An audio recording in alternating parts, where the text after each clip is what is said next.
Le agradezco al presidente de la Comisión de Salud, integrante de la Comisión de Salud en la Cámara de Diputados, presidente de la Comisión, Emanuel Reyes, que nos tome una entrevista esta tarde en medio de la discusión del paquete de egresos, del presupuesto de egresos de la Federación. Emanuel, ¿cómo está? Muy buenas tardes. ¿Qué tal, Juan Carlos? Me da muchísimo gusto el día de hoy poder compartir esta información contigo en el seno de la discusión del presupuesto de egresos de la Federación. Me honra muchísimo poder acompañarte en tu programa. Aquí estoy a tus completas órdenes y, por supuesto, para tu audiencia. Emanuel, 1994 reservas, ¿cuántas han avanzado? Hemos avanzado en alrededor de 150 reservas hasta la noche de ayer. Ya inició hace unos momentos los trabajos para este día viernes para seguir discutiendo las reservas de las cerca de 2,000 que han sido inscritas principalmente por la oposición a la coalición Juntos Hacemos Historia.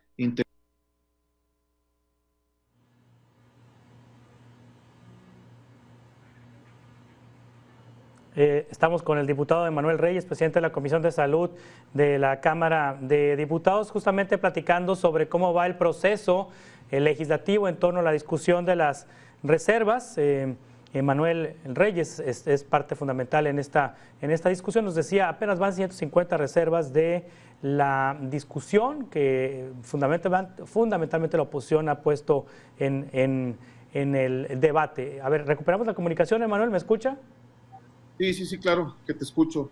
Estoy a la orden. Sí, diputado, de las 150 que ya pasaron de las reservas, ¿qué corrigieron del presupuesto de egresos o qué le agregaron, qué le quitaron al presupuesto de egresos? ¿Alguna de estas reservas que ya han discutido han pasado?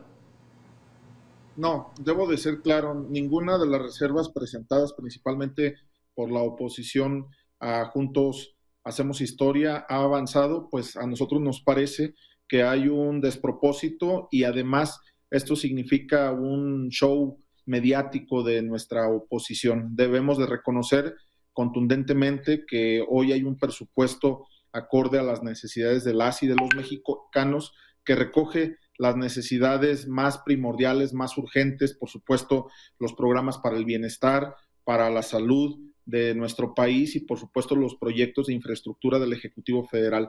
Yo debo reconocer que no significa que el Ejecutivo Federal haya enviado un presupuesto y que se vaya a votar de manera íntegra. Pues debo decir que hace un par de días hubo ciertas modificaciones. Quiero argumentar una de ellas en el tema de la vacunación. Hubo un incremento de más de 1,500 millones de pesos para poder garantizar 30,314 millones de pesos, que significa la posibilidad de que pueda haber las vacunas necesarias y suficientes para poder cubrir el esquema universal de vacunación, pero también para poder garantizar las vacunas para los mayores de para los menores de 18 años. Y en ese tenor debo decir que sí hubo modificaciones como también el poder asignarle más recursos a las pensiones de los adultos mayores, el programa de fertilizantes, la disminución del presupuesto para el Instituto Nacional Electoral. Por supuesto, también en el tema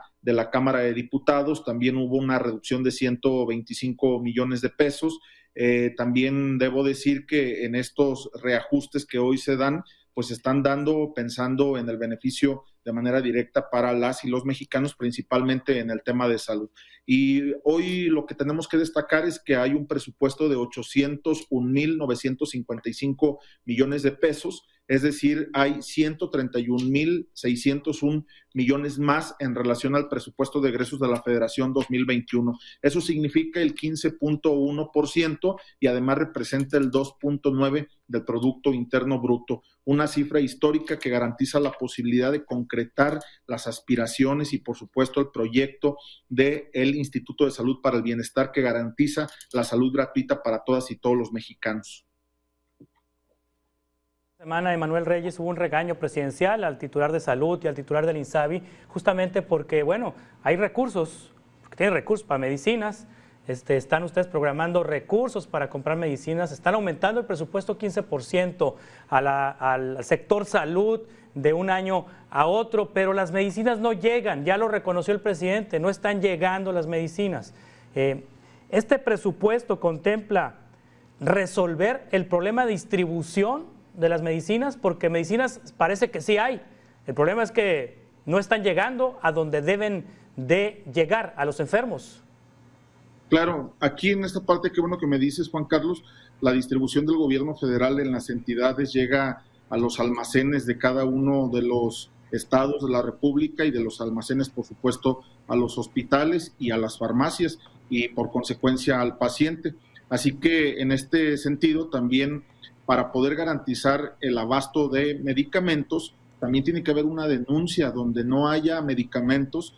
Yo creo que tenemos que levantar el teléfono, tenemos que hacer una denuncia pública, porque hay estados, curiosamente, que sí están desarrollando de manera adecuada la estrategia de que lleguen los medicamentos en tiempo y forma a los pacientes. En este tenor también hay que reconocer que a veces se politiza esta situación y que hay actores políticos que tratan de hacer quedar mal al gobierno de México y a la Cuarta Transformación. Yo estoy convencido que el tema es de que nos pongamos de acuerdo, que haya una buena coordinación.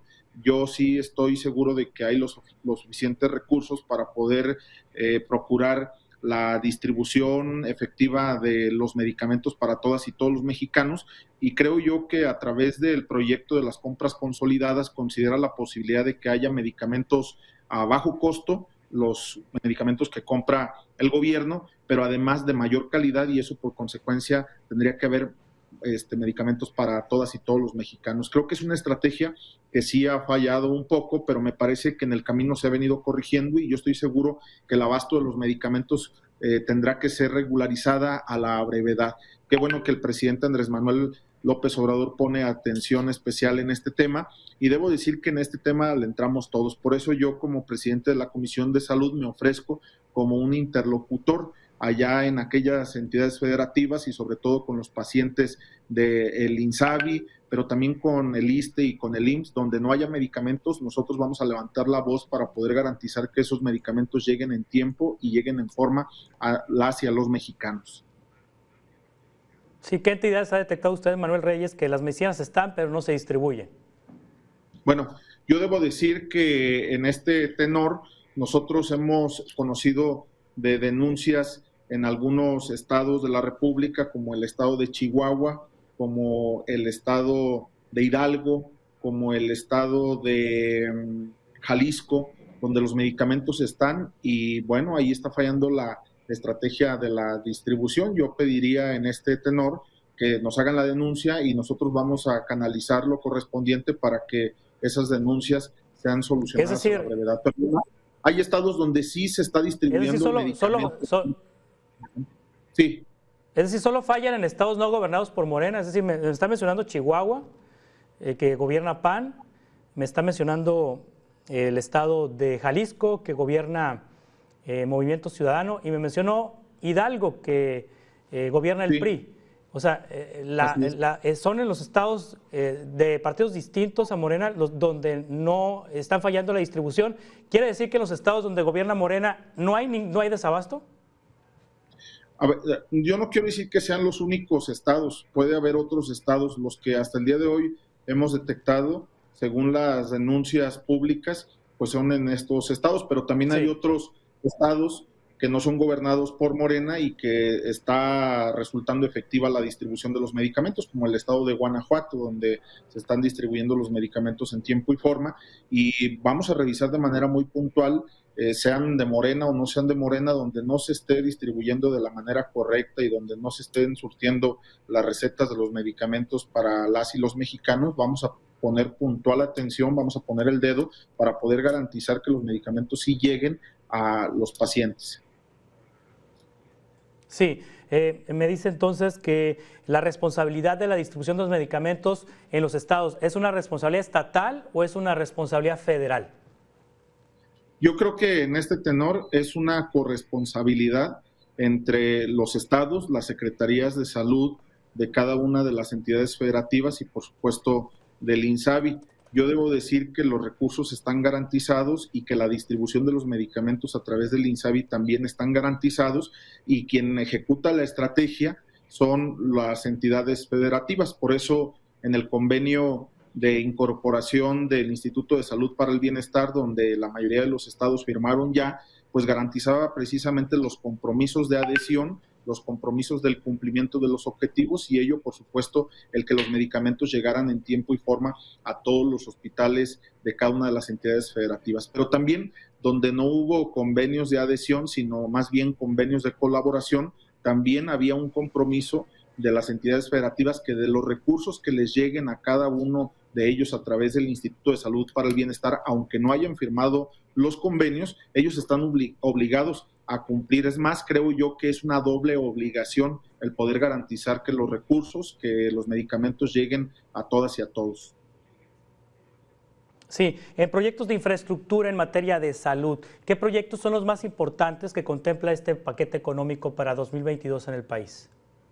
Bueno, en cada una de las entidades federativas, a través del Instituto Mexicano del Seguro Social o del ISSSTE, se están etiquetando obras y proyectos como es la recuperación hospitalaria, el recuperar a los elefantes blancos, aquellos hospitales que fueron construidos en administraciones pasadas, como la de Peña o como la de Calderón, y que hoy la obligación de la administración federal encabezada por el presidente López Obrador es poder recuperar esta infraestructura y ponerla al servicio de las y de los mexicanos.